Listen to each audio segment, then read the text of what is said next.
Tähelepanu, tegemist on finantsteenusega. Enne lepingu sõlmimist soovitame teil tutvuda finantsteenuse tingimustega ja konsulteerida spetsialistiga. Päriselt ka. Liigikaitse eesmärk on tagada Eestis elavate ning meile tavapäraste ning iseloomulike liikide populatsioonide elujõulisus. Eestis kaitstakse 570 erinevat taime, seene ja loomaliiki, mida jagatakse 3 kategooriasse. Esimesse kategooriasse kuuluvad suures hävimisohus liigid, kelle elupaigad on kriitilise piirini rikutud. Teise kategooriasse kuuluvad liigid, kelle arvukus ja leviala kahanevad.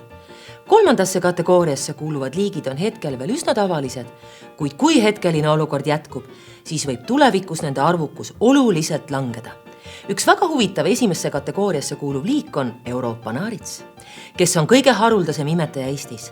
Väga oluline põhjus on olnud ka Ameerika naaritsa ehk mingi sissetoomine Euroopasse, sest isased mingid on võimelised emased naaritsad terveks paljunemise perioodiks välja tõrjuma.